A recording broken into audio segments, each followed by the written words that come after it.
어?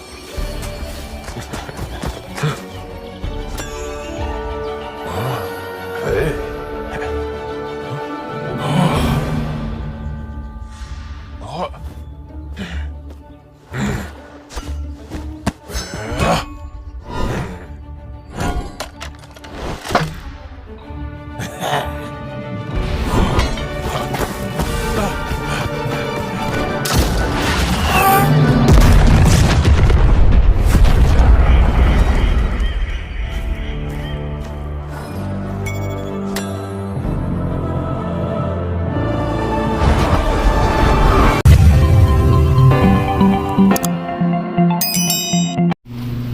So guys, ito guys, update tayo. Welcome back again sa Kapitan Minero channel guys.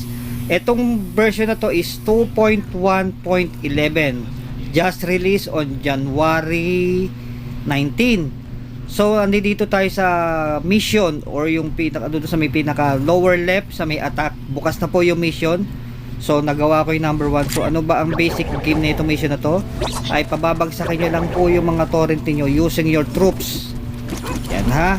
Babagsakin mo lang, and you can have a loot na oil and gold. Yan ang makukuha yung loot dito, or maybe Mabia token or ruby token in the future. Hindi ko alam ha, who knows. Pero as of now, ang loot pa lang ay oil and gold pa lang po.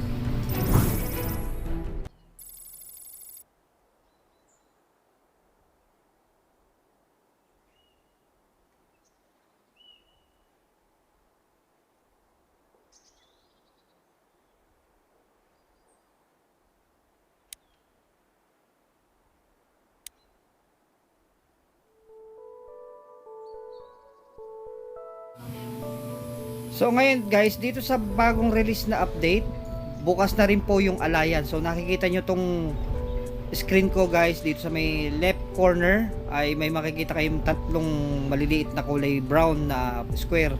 Yan po ay Alliance guys, bukas na po. Pero yung armory, wala pa yung ano guys, wala pa yung what do we call this, marketplace, wala pa siya.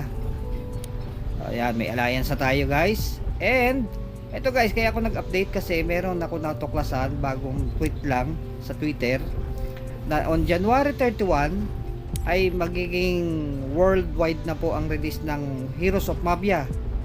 And on February 6, okay ha, February 6, take note that February 6 magkakaroon na ng play to earn feature ang Mabia to, ang Heroes of Mabia. Magkakaroon na siya niyan. Magkakaroon na po kasi ng release ang Mabia token na play to earn feature ng Heroes of Mabia. So I'm very excited po sa laro na to, at waiting po tayo sa mga bagong updates ng Heroes of Mabia. Siguro yung Ruby token naman ang iintay nating update. So muli, this is Kapitan Minero saying paalam and see you soon on my next update. Click the notification icon sa taas ng subscribe button, sa tabi ng subscribe button, para lagi kayong updated. Bye bye and thank you.